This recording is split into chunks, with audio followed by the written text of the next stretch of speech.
بسم اللہ الرحمن الرحیم۔ السلام علیکم ورحمۃ اللہ وبرکاتہ۔ کیسے ہیں آپ سب؟ امید کرتی ہوں آپ لوگ خیریت سے ہوں گے۔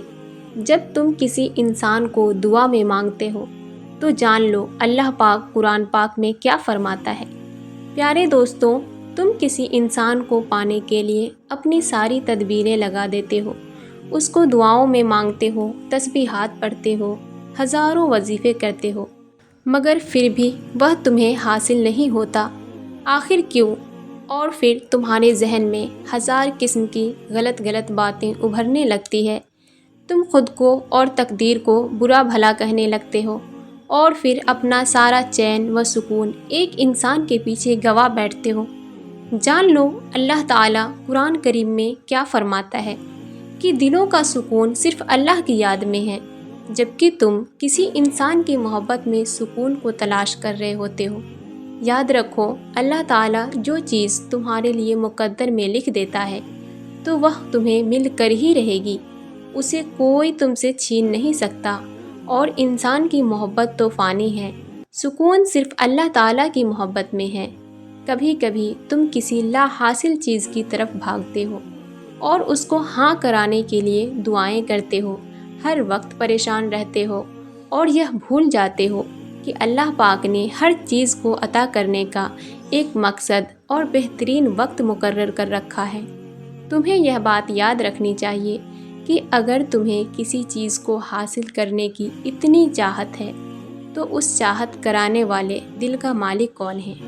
اس نے تمہارے مقدر میں لکھا ہے، تبھی تو اس نے تمہارے دل میں یہ بات ڈالی ہے کہ تم اسے دعاؤں میں مانگو۔ اگر تمہارا دل نہ چاہتے ہوئے بھی بار بار اس کی طرف رجوع کرتا ہے تو یہ بھی اس بات کی نشانی ہے کہ شاید اللہ تمہیں اس سے ملوانا چاہتا ہو، مگر وہ تمہارے صبر کو آزما رہا ہو کہ کب تک تم اس کا انتظار کرتے ہو۔ تم کو آزما رہا ہو کہ تمہاری طرف سچی ہے یا جھوٹی۔ وقت کے ساتھ ساتھ تمہارا یہ جذبہ مند پڑ جائے گا یا پھر یوں ہی تازہ رہے گا۔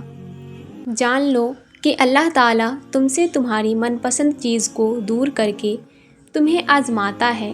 یاد رکھو کہ اللہ پاک تمہاری من پسند چیز کو تمہارے نصیب کا حصہ تب بناتا ہے جب تم اپنے اندر کی قوتوں کو مضبوط اور اپنے شر سے لڑنا سیکھ لیتے ہو اور اپنے اوپر آئی آزمائش سے شکستہ اور مستفینہ کوشش اور تدبیریں اپناتے ہو، تو وہ رحمان تمہیں ایسے ناممکن وسیلے سے عطا کرتا ہے کہ جس کا تم گمان بھی نہ رکھتے ہو۔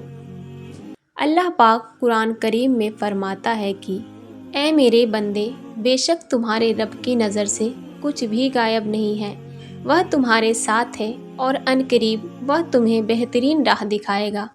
اگر چاہتے ہو کہ اللہ پاک تمہاری من پسندیدہ چیز تمہیں جلد عطا کر دے تو یاد رکھو کہ حسن و ملال سے کھوئی ہوئی چیز کبھی واپس نہیں لوٹتی، اور خوف سے تمہارا مستقبل نہیں بنتا، بلکہ تمہارا ایک اچھا دل اور بہترین صبر کامیابی کے بازو ہیں، جس پر پورا اترنے کے بعد تمہیں وہ ہر چیز عطا کر دی جاتی ہے جس کی تم چاہت رکھتے ہو۔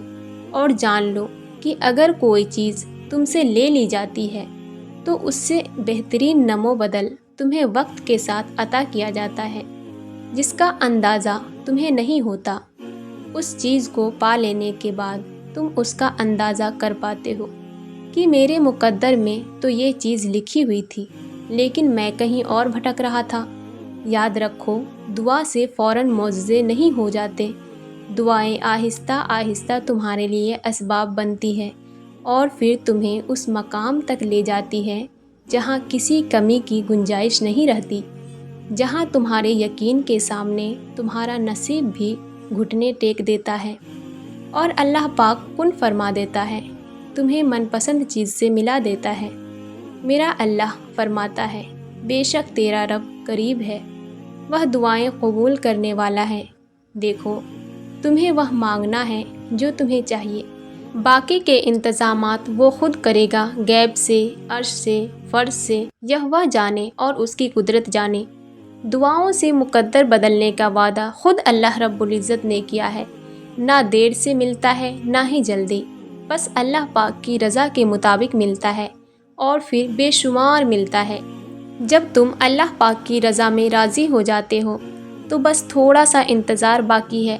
تمہاری چاہت کو اللہ پاک کی چاہ بنانے کے لیے تھوڑی اور اطاعت باقی ہے۔ جس آزمائش کے لیے اللہ پاک نے تمہیں چنا ہے اس کا ابھی انعام باقی ہے۔ دعا مانگتے رہو، ٹھیک ہو جائے گا سب، کیونکہ ابھی مشکل کے ساتھ آسانی باقی ہے۔ جانتے ہو جو محبت تم نے دعاؤں میں مانگی ہے وہ تمہیں مل جائے گی۔ تمہارا من پسند شخص تمہارے نصیب میں لکھ دیا جائے گا۔ اللہ پاک نے تمہاری دعاؤں کا حصہ جسے بنایا ہے تو وہ تمہارے مقدر سے بھی اسے جوڑ دے گا انشاءاللہ۔